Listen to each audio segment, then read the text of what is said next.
भ्रामिक कल्पना आहे, पण आई वडील हे व्यवहाराचे ज्ञान शिकवणारे गुरु असतात आणि आध्यात्मिक ज्ञान शिकवण्यासाठी आपल्याला गुरुला शरण जायलाच पाहिजे। आता जर रामदेव होते, त्यांनी सुद्धा गुरु केले, वशिष्ठ ऋषींना त्यांनी गुरु केलं। कृष्ण भगवान स्वतः देव होते, पण तरी सुद्धा त्यांनी सांदीपनी ऋषींना गुरु केले। मग आपण मानवी आहोत, आपल्याला गुरुची का गरज भासणार नाही? गुरु नाही जर केला तर आपल्याला काही कामाची जिंदगी आपली बेकार आहे। म्हणून तुकाराम महाराज म्हणतात की आपुला तो देव एक करून घ्यावा, तेने विना जीवा शोक नव्हे। देव एक केव्हा आपल्याला समजेल, जेव्हा आपण ब्रह्मनिष्ठ स्तोत्रीय सद्गुरूला आपण शरण जाऊ, तेव्हा आपल्याला एक देवाची ओळख कळेल। नाही तर मग आपण काय, आपला वार बदलला म्हणजे आपला देव बदलेल। सोमवाराला म्हणजे शिव भोळा चक्रवर्ती, त्याचे पाय माझे चित्ते, वाचे वदता शिवनाम, तयानं बाधी क्रोध काम। मंगळवाराला म्हणजे दुर्गा देवी, बुधवाराला म्हणजे बोलावा विठ्ठल, पाहावा विठ्ठल, करावा विठ्ठल, जीव भावे। गुरुवाराला म्हणजे तीन शिरे सात तया माझ्या दंडवत, म्हणजे आपण दत्ताची भक्ती करू। शुक्रवाराला म्हणजे संतोषी मातेची आपण भक्ती करतो। शनिवार आला म्हणजे लगे आपण हनुमंताची भक्ती करतो। शरण शरण हनुमंता, तुम आलो रामदूता, काय भक्ती याच्या वाटा म्हणजे दावाव्या सुभटा। कारण की तुकाराम महाराजांनी सुद्धा भक्तीच्या वाटा विचारल्या हनुमंताला। आणि रविवार आला म्हणजे येळकोट येळकोट जय मल्हार। दर प्रत्येक वाराला आपण देव बदलला ते चालणार नाही, म्हणून आपल्याला एकच देव करायचा आहे आणि तो एक देव फक्त आपल्याला गुरूंच्या मार्फतच आपल्याला ओळखायला मिळेल आणि तेव्हा आपल्याला प्रचिती येऊ शकते। संत सांगतात की करू नका काही संत संग धरा, पूर्वीचा दोहरा उगवेल। पूर्वीचा दोहरा काय आहे की धरणी वायू लागता स्मरण विसरित होता, ओळखू लागे माता पिता कोहम कोहम रडे। जे आपलं आईच्या उदरात असताना आपलं जे भजन चालू होतं, हो ते भजन सद्गुरू आपल्याला आठवण करून देतात, पण आपण त्याचा विसर पडला। बाहेरचा मायारूपी वारा लागल्यानंतर आपण केव्हा केव्हा केव्हा बोलायला लागतो आणि माता पित्याला ओळखून आपण ओहम कोहम करायला लागतो। म्हणजे आपल्याला जे विसर पडला त्याची ओळख, त्याची आठवण आपल्याला सद्गुरू करून देतात आणि ती क्रिया सुद्धा संतांनी आपल्याला शिकवली।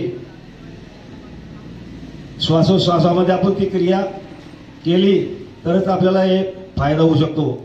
कारण की प्रत्येक श्वासामध्ये भगवंताचं नाम आहे, पण त्याची आपल्याला रीत कळायला पाहिजे। रीत कळली तर काही अवघड नाही, फक्त समजून देणारे व्यवस्थित समजून द्यायला पाहिजे आणि ती रीत आपण समजून घ्यायला पाहिजे। म्हणून संत सांगतात की संत समागमी धरावी, आवडी करावी तातडी परमार्थाची। परमार्थ म्हणजे काय? परम म्हणजे सर्वात श्रेष्ठ, अर्थ म्हणजे ती आपली एक संपत्ती आहे। हो, भक्ती एक आपली संपत्ती, आपण ती करायलाच पाहिजे। मनुष्य जन्म पुन्हा पुन्हा मिळणार नाही। कवींनी म्हटलंय एक ठिकाणी, सोचो जरा करो मन में विचार, मानव जन्म नहीं बार बार, क्यों तू आया है इस संसार में, क्या तूने पाया है इस संसार में, क्या भरोसा इस जिंदगी का साथ देती नहीं किसी का। प्रत्येक संतांनी ते सांगितलंय, कोण दिवस येईल कैसा नाही देहाचा भरोसा। हो, आपण इथून पाऊल उचलू शकू अशी म्हणजे आपली काही सत्ता नाही का? कारण की देता देवता नेता नेवता येथे याची सत्ता काय आहे?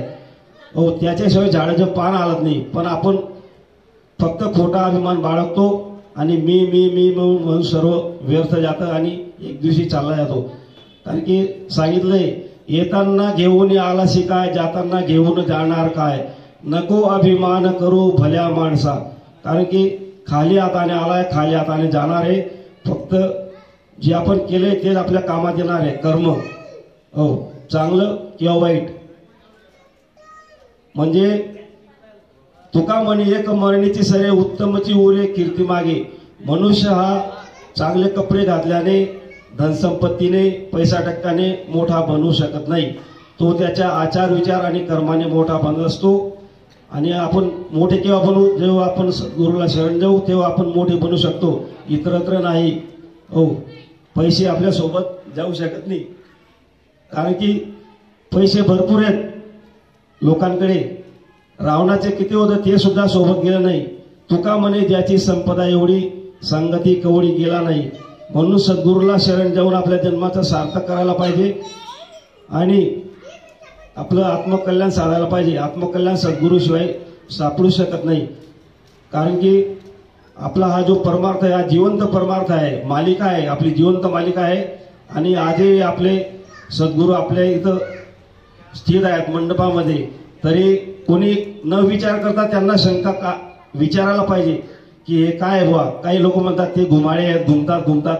ते शंका विचारायला पाहिजे, म्हणजे शंकेचं निरसन होत असतं. अज्ञान कधी लपवायचं नसतं. अज्ञान आपण आपलं उघडं केलं म्हणजे आपल्याला त्याच्यातून मार्ग सापडत असतो. जेव्हा आपण त्याच्यात उतरू तेव्हा आपल्याला ते समजेल. म्हणजे जरा हातात साखर घेतली आणि आपण म्हटलं साखर गोड आहे, तिची चव आपल्याला समजणार नाही. साखर प्रत्यक्ष आपल्याला तोंडात टाकायला लागेल तेव्हा आपल्याला तिची चव समजेल. म्हणून संत म्हणतात की पाण्यातला मासा झोप घेतो कैसा, जावे त्याच्या वंशा तेव्हाकडे. तरी आपण प्रत्येकाला हा विषय समजवतो, पण जे अपूर्ण बुद्धीचे लोक असतात ना ते ताबडतोब त्याच्यातून निष्कर्ष काढत असतात की खरं आहे हे यांच्यामध्ये जाण्यासारखं आहे बुवा. पण बुद्धीचे प्रकार तीन आहेत, गौरबुद्धी, शनबुद्धी आणि कर्पबुद्धी. शनबुद्धीचे लोक शेण जसं असतं किती आपण त्याच्यावर राखेल टाका काही टाका ते पेट घेणार नाही. आणि गौरबुद्धी आहे, गौरी जशी जडते दुख दुख दुख दुख तसे फक्त म्हणणारे म्हणतात आम्ही गुरु करून घेऊ, पण फक्त तात्पुरतं जे मंडप आहे तोपर्यंत. मंडप इथून एक वर्षा सोडला गेला मग तू कोण निम्मी कोण फक्त दाखवायचं. फक्त ते भगवंताला तशी भक्ती आवडत नाही. फक्त भगवंताला आंतरिक भक्ती आवडते. देखावा करून उपयोग नाही, देखा देखी लिया जोग, घटे काया बळे रोग. जेव्हा आपल्याला आंतरिक इच्छा असेल परमार्थाची तेव्हा मन शांत बसत नाही. केव्हा आपण कार्यक्रमाला जाऊ, कधी आहे कार्यक्रम.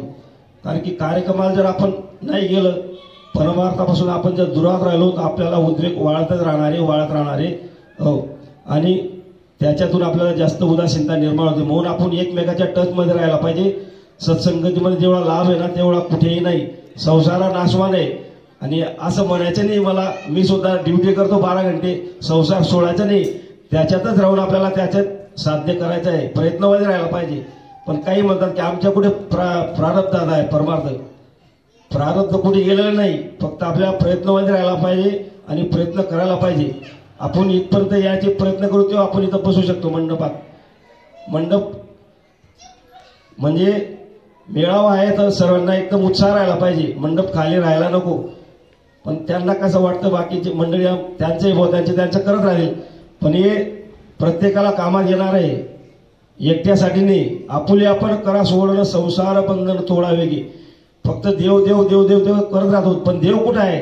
देवाचा आपल्याला शोध करायचा आहे. जसं इथं जागेवर पाणी आहे, वरील आपल्याला फक्त मटेरियल बाजू करायचं आहे.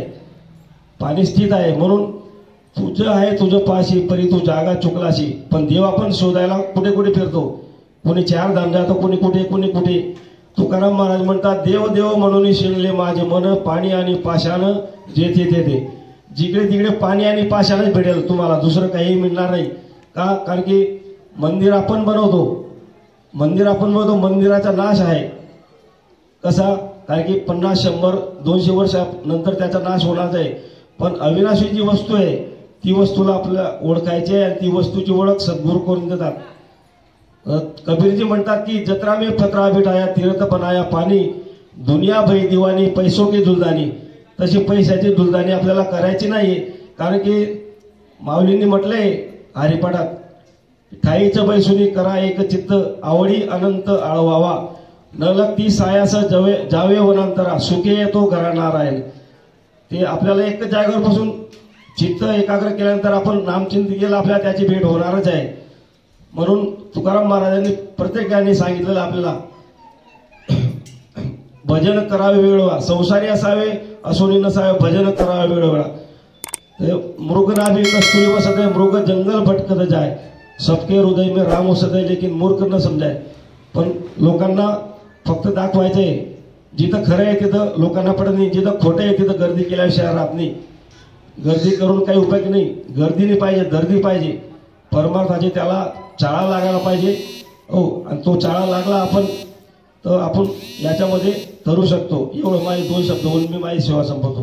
पुंडलिका वरदे हरी विठ्ठल श्री ज्ञानदेव तुकाराम पंढरीनाथ भगवान की जय. माऊली ज्ञानेश्वर महाराज की जय. जगद्गुरु तुकाराम महाराज की जय. श्रीमद सद्गुरु सच्चिदानंद श्रीपाद बाबा की जय. श्रीमद सद्गुरु सच्चिदानंद रामदास बाबा की जय.